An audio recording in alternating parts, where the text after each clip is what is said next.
Okay, let's start integrating some of this. Now, if you're trying to figure out where you lie on this, I'm just going to give you some ways to understand that.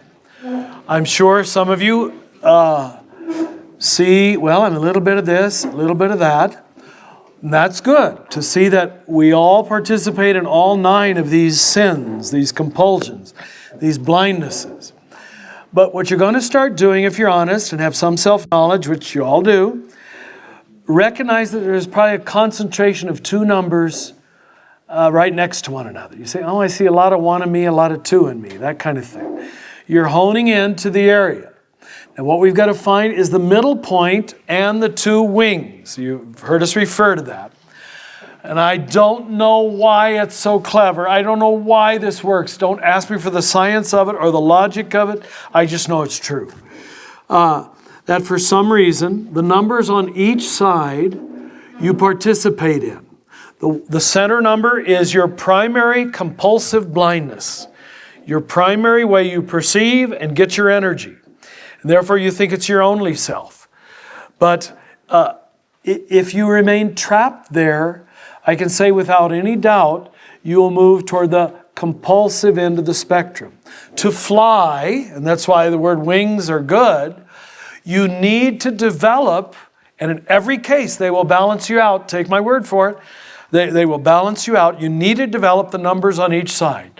Normally, like I developed my 2 wing as a young man, and it was really only in my mid-40s, when I first went to the Hermitage, that I gave myself permission to be a 9, that I didn't have to keep saving the world. I could just be a person, be ordinary, and float through the day. Without the 9 wing, the 1 is a driven, compulsive, workaholic, not so pleasant person, really. So here you have this driven workaholic 1, and wouldn't you know it, on his wing, part of me just went, say to hell with it all. I'm just going to enjoy the day. I don't need to save the world. For me, that's salvation, you see. But left to myself, I can get all into my principles and my righteousness. Thank God there's a wing that does like people and needs people to like me and wants to connect with people and wants to be nice to people. I have a strong 2 wing, a need to be needed. Probably standing here talking so you'll all need me, I can't deny that's a part of me, but it's an essential part of me to soften that hard-edged 1 that of himself is too hard and too arrogant and too idealistic. I'm going to go around very quickly, so listen. If you're a 2, God bless you. You're a lover, you're a servant, you're a helper, but you're going to get lost in codependency. If you don't have some principles, which is your 1 wing, some idealistic, visionary stuff that I'm going to go ahead and do it whether anybody's with me or not. This is who I am. So think of 2 as people, think of 1 as principles. All right? And they need one another to balance one another out.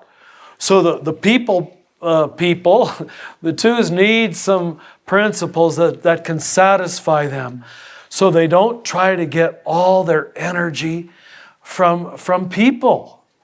It'll suffocate you and you will suffocate other people. But some days, hey, I don't need anybody around me. I just need to know I'm carrying out my principles of recycling, or whatever your thing is today.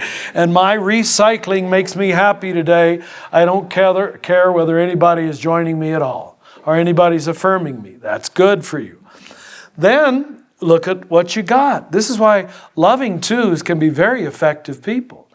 They got their principles on one side, and they got their effectiveness. I just don't want to have everybody love me and create a little gossip circle. I want to make some difference in downtown Albuquerque. I want to really change some people's lives. And so some 2s will work with programs and policies and groups and institutions that really are working on the practical level. So let's call 1 principle, let's call 2 people, let's call 3 practical. And there's nothing wrong with being practical, is there? to allowing it the rubber to hit the road. And to really change and improve this world for somebody's life. Without it, the two gets lost in romance novels and soap operas. Well, big deal. You know, the whole world of feelings and people's relationships with one another. I want to help people's relationships with one another, which is their three-wing. The three, left to himself or herself, is, a dynamic, effective human being in the business world. But thank God he or she needs people and likes people and wants to make a difference in people's lives and cares about people. That's his or her two-wing. But what threes often put off till the second half of life, very common pattern, is the four-wing. Because it looks like it's going to slow them down, and it does. Hey, I really always did want to paint.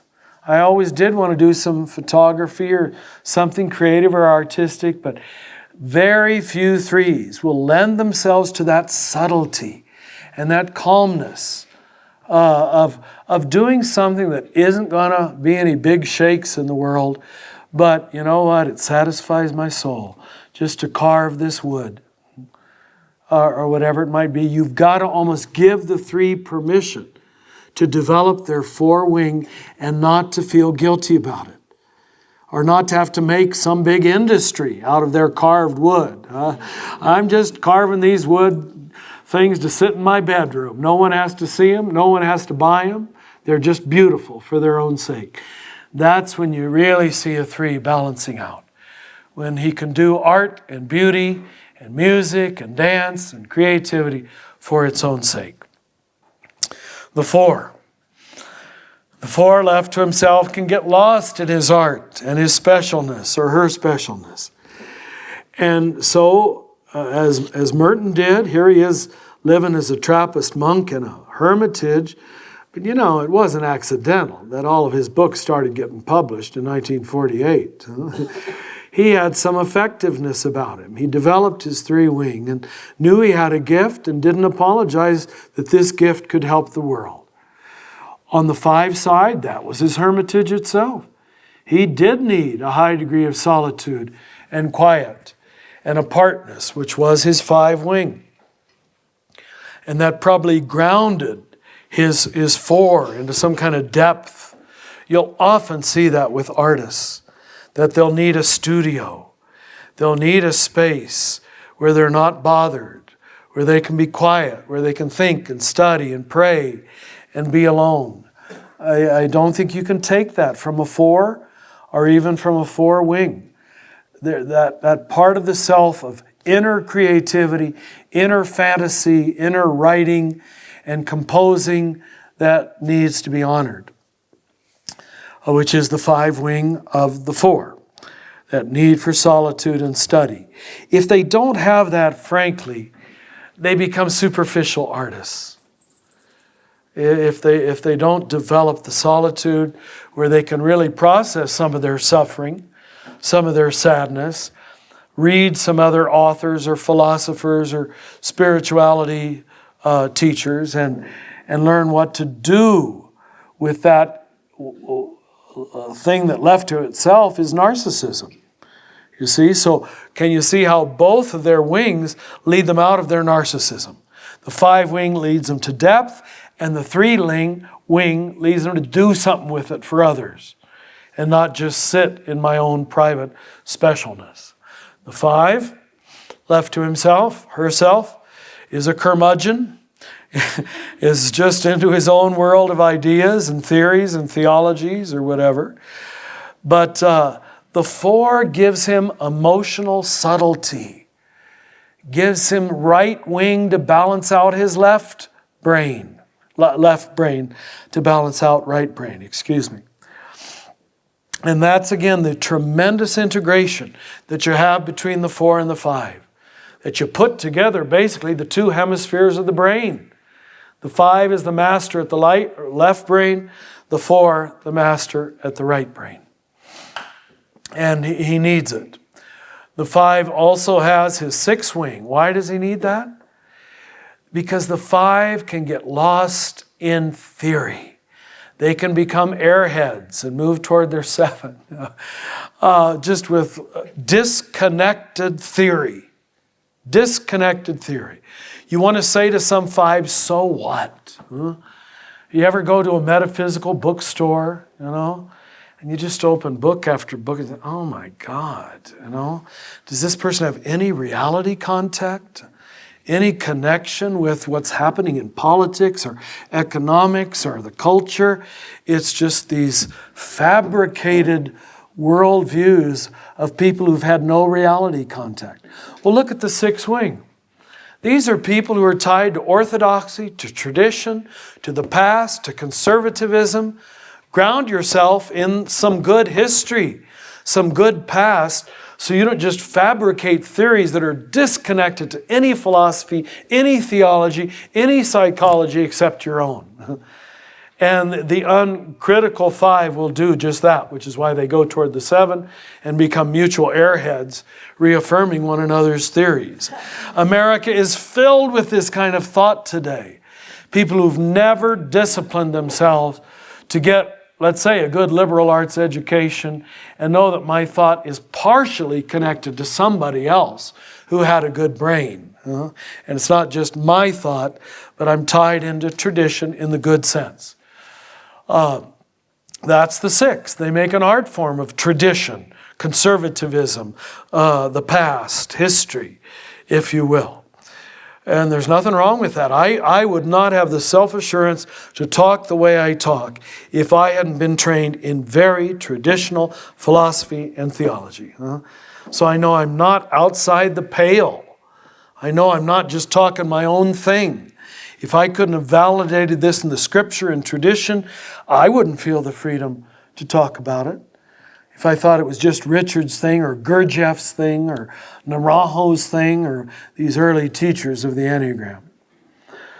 The 6, left to himself, is lost in his theories and his theologies. But if he has to balance it with some good intellect of the 5, that'll help him. Read a few books beyond your own.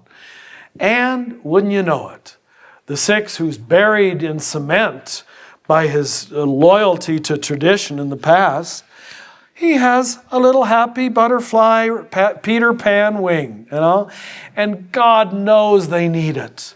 If you have any 6 friends, please encourage them to do some silly things, some fun things, some light things, loosen up a little bit. This is what the conservatives in the Catholic Church just can't do. They can't laugh at anything. The 7 makes an art form of laughing. And so your conservatives who are usually trapped in the 6 space, they desperately need to have some fun and to lighten up and to laugh, which is the art form of the 7. The 7, left to himself or herself, is nothing but fun, nothing but Peter Pan, flying off into new and happier places. So wouldn't you know it? And you'll find this invariably in 7s. They don't talk about it much, they don't admit it too much, but they're actually very conservative and traditional. And they need it. Remember the picture of the Buddha? He's got one hand on the ground and one hand open to infinity. The 7 is open to infinity and new fun ideas. But if he doesn't have, or she doesn't have, her hand on the ground somewhere, tied into tradition and the past, you better be careful. They're going to take you into unsafe places that aren't grounded. So the 6th wing is the lightning rod connection for the 7. Wouldn't you know it, Mr. Positive, Mr. Happy, has this 8 wing which wants to say, fuck you. Now, he needs that. He's got to have that because he's too sweet. He's too positive. You stop taking 7 serious after a while. You really do. Everything isn't beautiful. And when they can once in a while get damn mad and admit this needs clear-headed justice work or whatever it might be, that's what you want to see in a healthy 7. So you have the flip from the positive to what appears to be the negative. And then the opposite flip with the 8. The 8 seems to be so oppositional, but God bless her, she can go out and have a good party. She can go out and enjoy and stop trying to save the world and talk to children. Remember, 7s can always talk to children and have fun with children and relate to children. To stop being so serious, so heavy all the time. Don't trust anybody who's heavy all the time.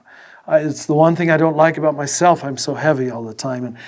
I joined the right order in that sense in terms of joining the Franciscans, because we don't take ourselves too seriously inside the community. It's probably our problem.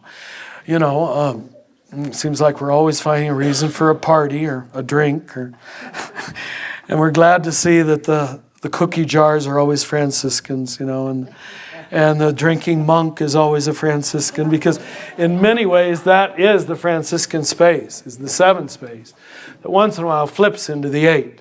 Liberation theology comes much more out of the 8. And no surprise that it came out of the Spanish, Portuguese-speaking world, which that's its sin, but it's also its gift. This passion for the poor, for the little guy, for the guy who's oppressed, and so forth. That's 8 at its best. And so the 8 who has taken on the whole world, look at it. He has this little lazy mañana 9 wing,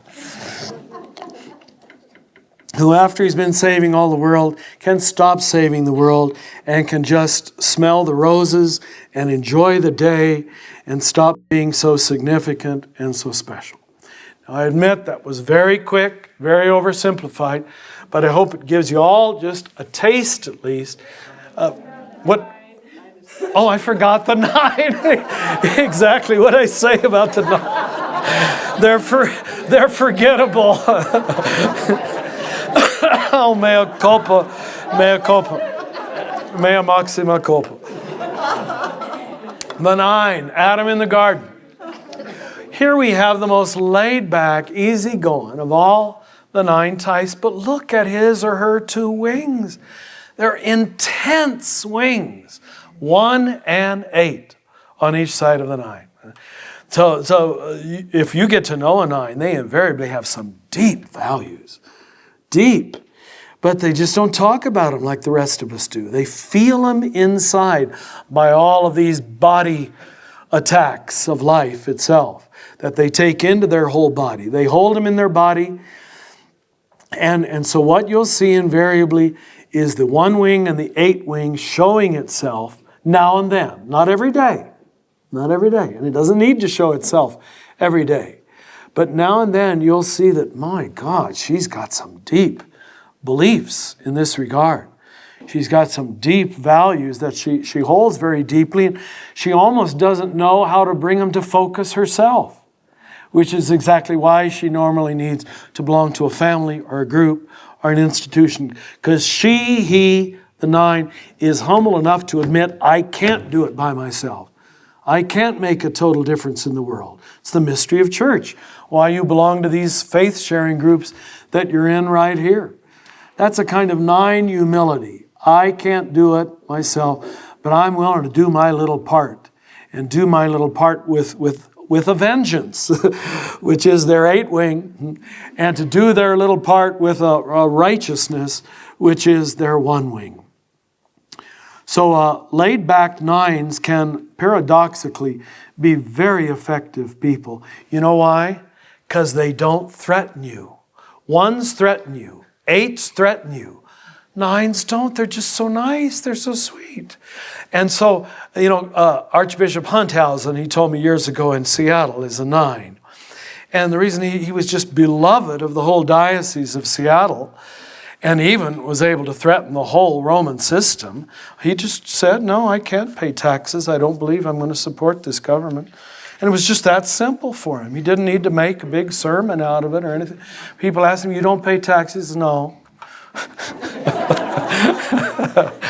So you see this intense value system in his white one wing and his eight wing, but they do it very quietly. Very, very quietly. And in that sense, nines can be very effective change agents because they are not threatening the way the rest of us threaten. Sorry, nines, that I forgot you. All right. So I hope this is helping you discern. Try to spot two numbers right next to one another. And then you're going to have to search, okay, which one is the midpoint and which ones are the wings. Questions about anything now. It's all open. Yes, Judy. I should say, forgive me, Judy. No, Judy is a 6, and we all know it, and we love her as a 6. But 6s are called questioners. One way, forgive me, but she's so humble, I know she won't mind. One way they deal with their anxiety is to clarify it by questions. You will get so tired of the questions. I'm not tired of your questions, Judy, but I just want to use this as an example. And they can serve a great function in a group because they, in fact, just so you don't feel too bad, you're asking the questions that a lot of rest of us are thinking. But because they've become anxiety in you, because you face your anxiety quicker than the rest of us do, you'll actually ask the questions that many of the rest of us are thinking. So do that right now, I'm sure. I'm going to talk about direction of integration and disintegration. All right. Since you asked, I guess I will. All right. Yes, Judy said, am I going to talk about paths of integration and paths of disintegration? Chuck was hoping I'd do this too. Now, this is called the arrow theory. I emphasize the wing theory most, but I do not deny the truth of the arrow theory. And some teachers base all of it on this. I could see why. And let me just put it up here simply. Starting again with the 1. When we ones are doing well, I can see this in myself, we take on the energy of a healthy 7. Even though I'm very heavy, I can actually be happy and silly when I'm doing well. I'll let go of my heaviness and take on the healthy aspects of a 7. I mentioned to you earlier that one reason this position, you don't have to agree with this, but I'm convinced it's true. This is one of the latest discoveries about the Enneagram. The reason the 7 gives me such consolation is that's who I was as a little boy. Remember I said it quickly? That I was always squealing and excited and happy. And the world for me as a little boy was absolutely beautiful and wonderful. I was all happy all the time. At some point, and this would be called the original wound, my original blessing of being a happy self could not be sustained. And you don't have to accept it, but it sure works for most people. I've seen it also make people cry when they recognize how true it is. I found a way to be a moralistic perfectionist to try to recreate my little happy world. It'll never work, but damn it, I keep doing it. That's my original sin. I talk about that in the beginning of the new book, The Christian Perspective. It's called the soul child theory of the Enneagram. That your soul child was what you originally rejected, but when you're doing real well, you go back to it for a moment and you can enjoy it. Now, I want you to see that in each of these arrows, and some of you, it's going to deeply touch you because how true it is. So, the 2, when the 2 is doing well, takes on the best aspects of a 4. They become creative. Instead of all their obsession with people liking me, they use some of that creative energy for things instead of people. And for them, that's a virtue. Follow me? I remember when I went over to Tepeyac once, and we had a former person who was in charge of our guest house, Tepeyac, and she was creating this beautiful altar. She wasn't even a Catholic, and it was the Feast of Our Lady of Sorrows. And I said, who are you making this for? I just needed to make it. A shrine covered the whole wall for Our Lady of Sorrows. It was a way of her processing, I think, some of the pain in her life. And I said, we're going to have a Mass here tonight. And oh, you've created the backdrop for this. And she just started crying. She was so happy. But she had taken this quiet day at our guest house to create a shrine. Do you understand? She, who was usually very much a 2, preoccupied with people all the time, she moved her people energy to thing energy. And for the 2, that's good. It's healing. It's very healing.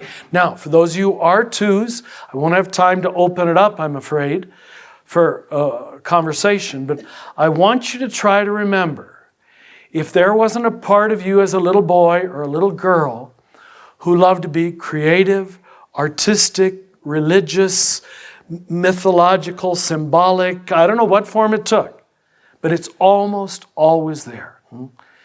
And you couldn't maintain it. But you still go back to it for a little moment of joy and a little moment of consolation. The 3, when the 3 is doing good, believe it or not, they become like a very healthy 6. That they take on some of that structure and groundedness. They stop trying to save the world. They just go back to their Catholic Mass, where they went as a little boy and refine myself there. For them, that's very healthy. That they don't get lost in all this, making money or looking good. Just go back to where I began and do the rituals one more time, as it were. That's where tradition is very, very healthy. You think if a Donald Trump had something like that, he could perhaps find his soul. And maybe he does, I don't mean to put him down, but he'd probably be the quintessential American 3. Just more millions of dollars, and pretty soon he's flying off into the ozone with money making, what does this mean for history or tradition or my soul or the truth or the church? But you go back to 3s and invariably, I don't know Donald Trump's life story, but invariably they had a very structured, traditional, authoritarian family in the good sense. We do these things this way in our family. Their way to maintain that perfect world, we're all trying to create a perfect world, was to become famous, successful, money-making. I can force it. I can make perfection to happen in this world. Of course they can't. The 4, and I've experienced this personally, the 4, when they're doing well, they take on the best aspects of us 1s. Without any doubt, in my 34 years as a priest, I have had more 4s come to me for guidance and spiritual direction than any other type. They're always saying, would you be my spiritual director? Because they intuitively know that we have what they need. We do. We're very focused. And they're all over the place, diffused with their emotions and their fantasies and their dreams. And they need the discipline and the focus of a 1. But you go back to their youth, they alone can do it, and they'll invariably find some oneness that they were originally raised with and still gives them comfort, still gives them grounding and a sense of consolation. I'm sorry, again, I don't have more time to develop that, but I'm going to leave it on you to discover how, let's say you are a 4, how your girlhood or your boyhood had some good 1 shape to it. And some good 1 characteristics. Maybe just some good idealism. The 5, when he or she is doing well, you know what they decide to do? Is they decide, okay, I got all my theories and all my theology. How can I bring it to liberation theology and make a difference in the world? Instead of just, interior spiritualities. So we saw that in a lot of the early liberation theologians, that they go toward praxis, action, helping the poor in concrete ways instead of just spinning out theories all the time. I think we have a man on our staff who is exactly that. He knows how to do the homework, but he cares about the poor in the world because of that homework. It's led him to a good social analysis, if you will. But invariably, If the 5 goes back to his boyhood or girlhood, he'll find there was already some affirmation, some early 8 energy. It's almost like he was a little 8. And then he couldn't do it. He wasn't allowed to do it, or she wasn't allowed to do it. And so he theorized the whole thing, theologized the whole thing, intellectualized the whole thing, and in that removed from immediate contact with reality. So when he can go back to concretely helping a poor family on the border in Juarez, he discovers his soul again for a minute. Yep, this is what it's all about. The 6, when the 6 is doing well, actually takes on some of the peacefulness of the 9. That's why they're both so humble, the 6 and the 9. They take on the best characteristic of the 9, not the bad. In each case, I'm saying only the good side of that person. And they almost look like a 9. A healthy 6 looks like a 9. Say that with each one of these. The healthy 1 looks like a 7, which feels like exactly the opposite of what we really are. The 7, when he or she is doing well, takes on, believe it or not, the healthy research and study of a 5. That keeps them from being an airhead. That's exactly what they need. I have 7 friends who say they haven't read a book in 20 years. 7s hate to read books unless they have pictures on every page with bright colors. 7s and 3s both avoid reading books. You know? Here, when a 7 is doing well, they'll hunker down and say, hey, it's time I do a little research on this. Time I ground myself in some good intellectual work. Without it, they will be Peter Pan, just flying off into the universe. I've asked 2 of my 7 friends. I said, what were you like as a little boy? And both of them said, I was quiet and I wanted to be alone in my room. And they said, you mean that's who I first was? Yeah. And this airhead stuff is a distortion, even though you can't stop being it at this point. This is really helpful to me to help people realize that and why these points are such a consolation. I am so happy when I can, be happy because that's really my true self. My spiritual director told me years ago, Richard, you need someone to get you down on the floor and tickle you once a day. I know now what he was trying to say because I don't know how to enjoy being tickled, It's got to be a big, meaningful encounter somehow, or I can't enjoy it. That's my wound. Do you follow me? It's like I don't know how to be my true self, but ever so often it happens, and this is true of every one of you. The 8, when the 8 is doing well, Mother Teresa, they look exactly like 2s. She's the quintessential example, And I see you with children. You're just wonderful with them. Jim's an 8 too. This is amazing in healthy 2s.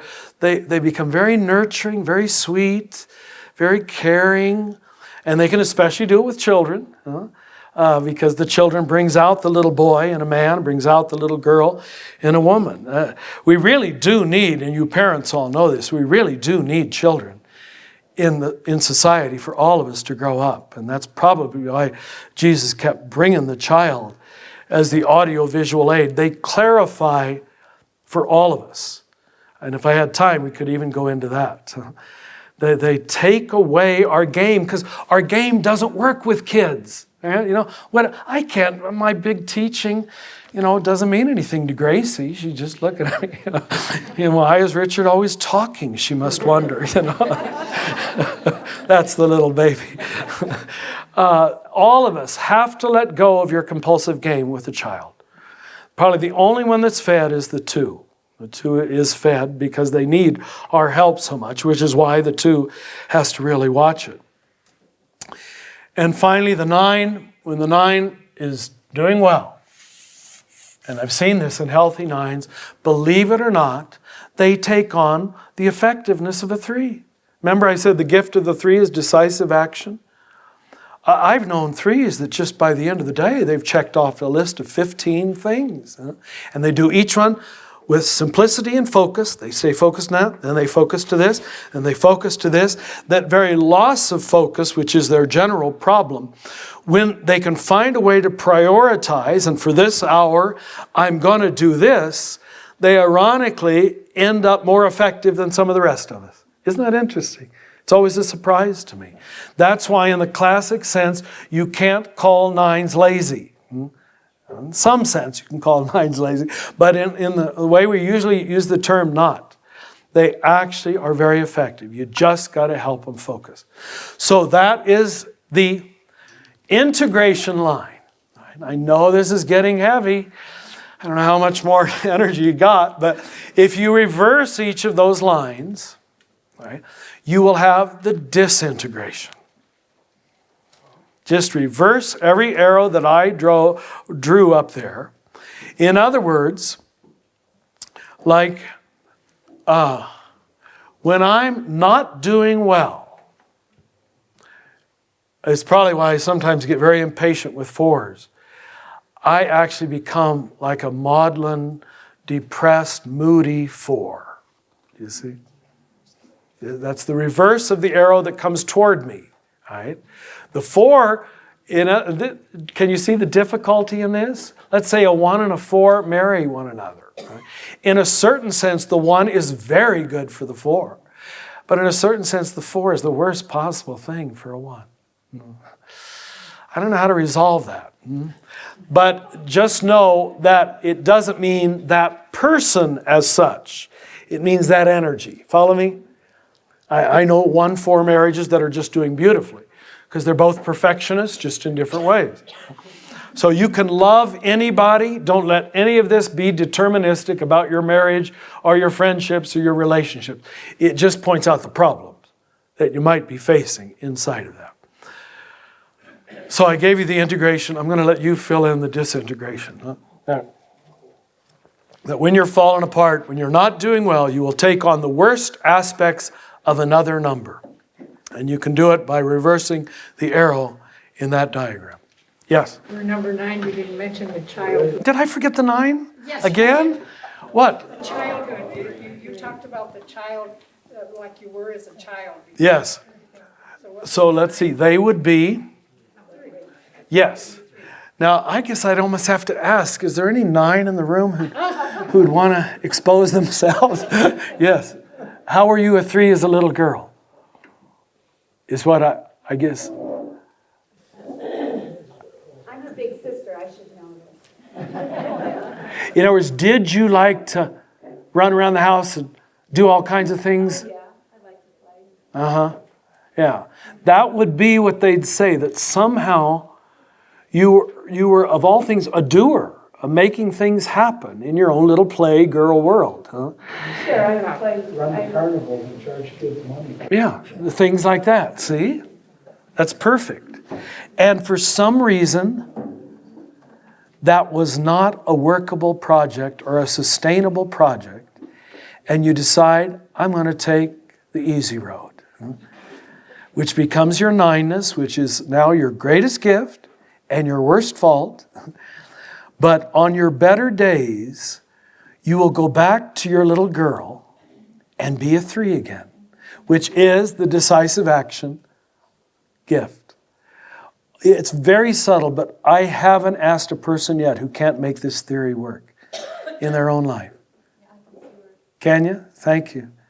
Anybody else want to use themselves as an example? Yes, Kim. Question that you said when you're going towards your integration, the number you go towards, you're taking the best qualities of that number. Yes. Now, when you go in the other opposite direction to your disintegration, are you taking the disintegrated? That's right. Their best qualities? No. Thank you for forcing me to say that. Like the reason I would sometimes have problem with the 4 is because I take on the worst qualities of the 4 when I'm not doing well. So I don't want to get close to that. When I see it in a 4, this depressed, self-pitying, I can't go near it. You know why? Because it'll catch me. Do you understand? We 1s try so hard to be perfect, and then we can't do it. We fall into occasional depression, which is the 4 at their worst. So depressed people we're not very good with. We keep our arm's length because they have tremendous power to suck us into their vortex. And that's our worst self. We know it. If any of you want to force me to do that with another number, I'll try. Or if any of you want to use yourself as an example of that pattern, please feel free. Stephen? A question about, you say the energy of the United States comes from a 3. Yeah. The integration for the 3 is the 6. But that doesn't appear what's happening, like in our culture, No. So how do you explain that? Okay. See, America suffers from having only 200-year history. We really have no strong traditions of anything except saluting the flag. I don't know. There's hardly any other traditions. A birthday cake and the flag.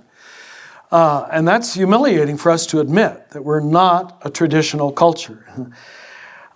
We were from the very beginning, this many cultures, which became our gift. We worked out these many cultures building together.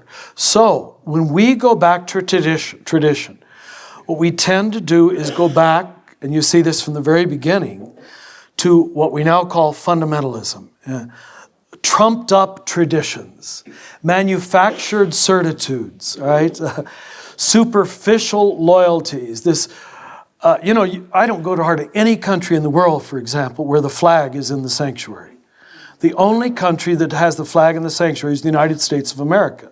Because that's all we have, is this piece of cloth, because we got nothing else. That's actually political fundamentalism. Our country is almost tantamount to God for us, that we put the flag in some old Catholic, it's right next to the tabernacle. Have you ever been to that?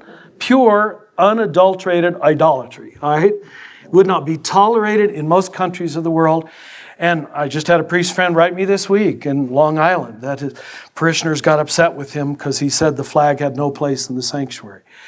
So we're searching to go back to tradition, sixness, but it's always this superficial, fundamentalist, idolatrous stuff. But it is the recognizing that we need it. It's like 50% of Americans now self-identify as born again. The word born again wasn't even used 100 years ago. 100 years ago, the word that was used was the beautiful Methodist word of John Wesley, a heart strangely warmed.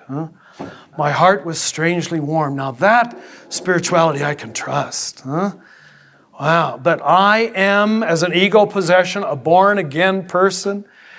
Oh, that's such superficial religion, it seems to me, It's not talking about a relationship. It's talking about something I have become, right?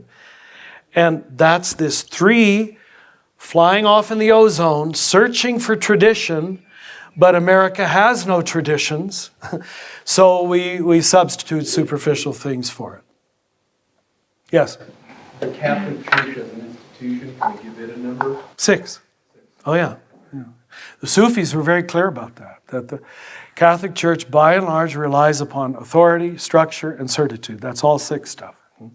It's 6 preaching to 7 stuff. In other words, the Catholic Church doesn't want any discussion back from. Yeah, I'm afraid you're right. You're Irish, are you? Yeah. One thing I failed to mention in the 7 is the Irish male is very much 7 energy, not the Irish woman. It's the only country I know where you can split the 2 genders. Because the whole history of Ireland actually has a great deal of suffering and depression in it, and Irish creativity, and particularly in literature and music, comes out of suffering and depression, and it's very similar to Greece and some other countries. But if you look at it, it's always finding a way to triumph over the suffering, right? You see it as recently as the Frank, what's his name, books. He's laughing at it from McCourt. He's laughing at it from the first chapter, which is brilliant. Yeah. But he was afraid to laugh most of the time. But I'm still saying it's a 7 energy. And anybody who visits Ireland, you're overwhelmed by the 7 energy. The music, the dancing, the singing, the ability to keep smiling in the middle of so much sadness. Now, the only way I could be dissuaded of that is some say that it's 4 energy, and it sounds like that's the tack you're going down. Yeah, that this love of the pain, but the way they turn it into joy is not typical of the 4. That would be my only hesitation with calling Ireland a 4 country. I would think they've split into the two wings. They're either 6 or 8 to sustain these wild men. They become either super conservative, loyal, going to church every morning and loving the Pope, and you understand it's just Catholic, Catholic, Catholic, although that's all dying. Or this flipping over into these strong Irish women who just, tell it like it is. Tell their husbands like it is and everybody else too. That's just my analysis, not that it even needs an analysis. The Irish wake, Richard? The Irish wake would be perfect 7 stuff. That's right. Dancing on the grave and dancing at the wake itself. Doug? Can we be influenced by other people that even though we're not, whatever the number might be, Yes. Yes. Thank you. I told Doug to make sure he asked me that at the break, and I said, bring it up. This is important for your discernment of where you might be. Sometimes people are absolutely convinced they're a certain number. And invariably, in working with them, I found out what I would say they were subsumed inside of what their mother wanted them to be, or their father wanted them to be, or their childhood wanted them to be. And if they haven't made that break yet, they're still desperately trying to please mom or get dad's love. They think they're a 7 or a 6 or a 5 or a 3 or a 2 because that's what mom told them they should be. That's what everybody in our family is. We're all 2s, and if you're not a 2, you're not in our family. Well, those people really think they're 2s. And you want to talk about conflicted. They tend to be very conflicted people because they're forced to keep living up to a self-image that they are not. And until they can find their own authentic emotional life and perceptual life, they tend to be very neurotic and unhappy people. So that's important that we put that out now, because that could really send some of you down a wrong course. Thinking you're a number because it was your family script to be that number. Or it was your family script to take on that particular energy. Try to compartmentalize that insofar as you can to find your authentic self. And I've seen it also, Doug, I've seen it in marriages too, where if one marriage partner dominates the energy of the household and proclaims we will live this way, sometimes especially a subservient type or a humble type will actually think they are their husband's energy or think they are their wife's energy because she has proclaimed what the proper energy is in the household. That's when therapy can be very helpful. When you can really break that and say, who am I apart from my husband? Who am I apart from my mother? And it doesn't mean rebelliousness, it just means truthfulness. Okay, yes, Bob? You talk about whether by biology or by acculturation, lots of women kind of move to a 2. I was wondering if you think that for lots of men, they get enculturated to be 3s. Because they're so like everyone should be a CEO, everyone should be That's right. That's right. the giftedness for that. Certainly you're right in the United States of America. I think every boy thinks he should be a 3 in some way. Which you know how many boys that defeats in every high school. I'm not a 3. I'm never going to be able to run circles around everybody else, like the 3s do. I think that's correct. But oh, yes, I'm not, and I don't need to be.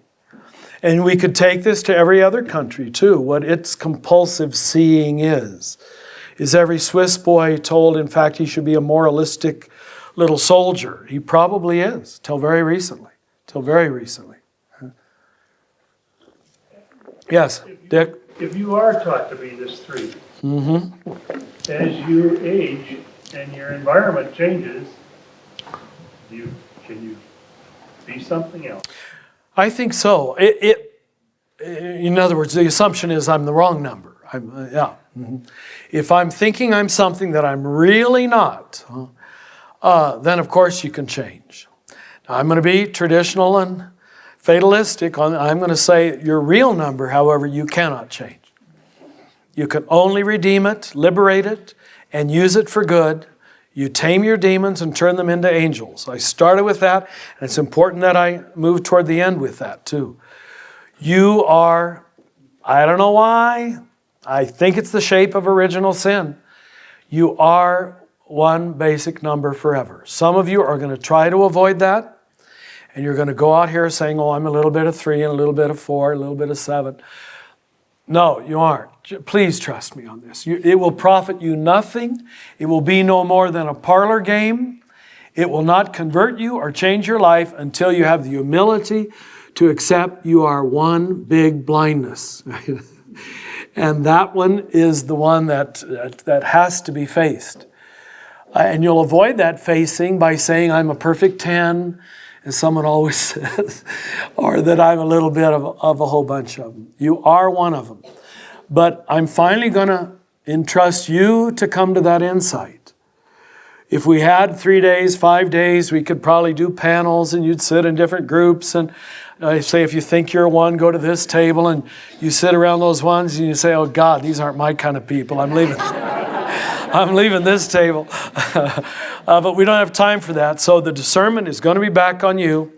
Most of you are going to know within the next 24 hours, except the 6s and the 9s. The 9s will not be able to find their focus, and the 6s will want an authority to reassure them. But if you 6s can do without the authority reassurance, and you 9s can find your focus, you'll all know very soon. Yes? You're talking about going from the negative to the redemptive. Yes. Uh-huh. So other than just reading and listening, Yeah. how can one get to use the Enneagram in a redemptive process? All right. And let's say you have a spiritual director that doesn't understand the Enneagram and doesn't use it. So how do you get there? All right. It's going to sound simplistic and like I'm even avoiding the question, but I don't think I am. The genius of the Enneagram is that it isn't based on any technique or formula. There isn't almost anything here to fight, except you put it out, and the insight itself is the clap of the master's hand. And when you get the insight, the scaffolding falls, or begins to fall. It's all based on insight. It's epiphany education, all right, you know? And now you're saying, okay, once I get the original epiphany, how can I continue to grow with it? Well, I suppose that would be, why we put some of these books over here. Suzanne Zerker, a Benedictine nun out of Chicago, I think her book on Enneagram spirituality is brilliant. I think the new Rizzo and Hudson book, The Wisdom of the Enneagram, really leads you to the next stages. I'm really just giving you the foundations here, and I think you know that. But I hope I'm giving you open-ended avenues that you can move beyond. But the insight will keep deepening. Like I learned this in the early 70s, and I am still, in 2004, discovering ways that I'm a one. Isn't that amazing?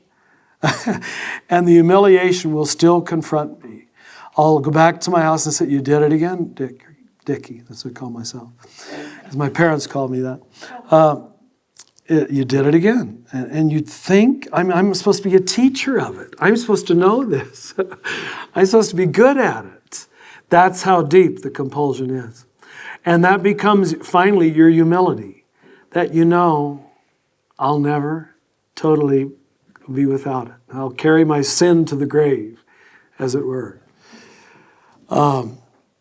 That is hard for the ego to bear, that I cannot conquer over this entirely.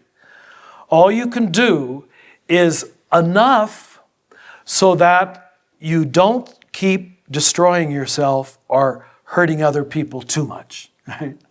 And when you hurt other people, you start being able to see it. You understand? So that gives you room for apology and asking for forgiveness. I did it again.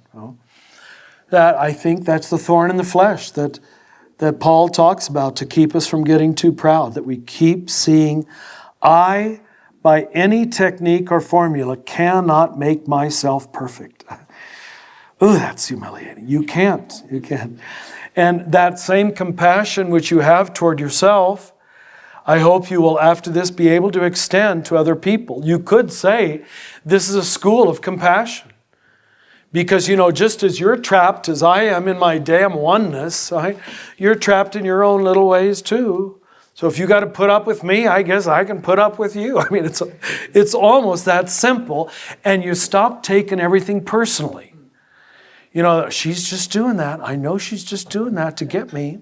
No, she's just a 2, and that's the way 2s are, She isn't just doing that to get you. That's your egocentricity that is interpreting it that way.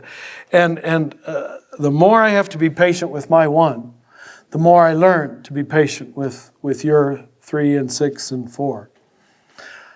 5 minutes. We got time for one more. Yes. Are there any prayer types that are better Yes. suited for certain types?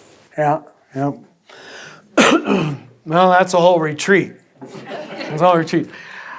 In light of that, it probably is best to point you to some of the books on prayer and the Enneagram. But very quickly, I can say that contemplation, even though these people are the best at it in a certain sense, because they like to be alone, and they like to withdraw, maybe I should put it that way, they're actually terrible at it because they like to think. And so contemplation teaches you how to stop the thinking function, you see. Now, of course, I'm of the opinion that contemplative prayer is where everybody is led, finally. For the 2, 3, and 4, the reason contemplative prayer is good is you have to stop associating and identifying with your feelings. Just as the head people have to stop identifying with their thoughts. We gut people, sure, contemplative prayer is good for us, but we tend to have so much body energy. And my spiritual director helped me see that. Walking meditation for me is often more fruitful than sitting meditation. At our July conference here at the Hyatt, we're going to be teaching Thomas Keating and I walking meditation too. That if you have a high metabolism, as a lot of people do, and all of us when you're young, and all gut people, you have energy that needs to be expelled. And so very often, if that's true of you, to find some way to be expelling the energy, I can often be more centered and more in union, conscious union, when I'm walking than when I'm in the lotus position. So I want to give all of you that freedom. I think that's why we had things in the Catholic tradition like pilgrimage and the way of the cross and movement united with prayer. So I'd be very non-Buddhist in that regard. This idealizing of sitting the body perfectly still is going to lead you to enlightenment. I don't think that's always true at all. I think stilling the mind, yes.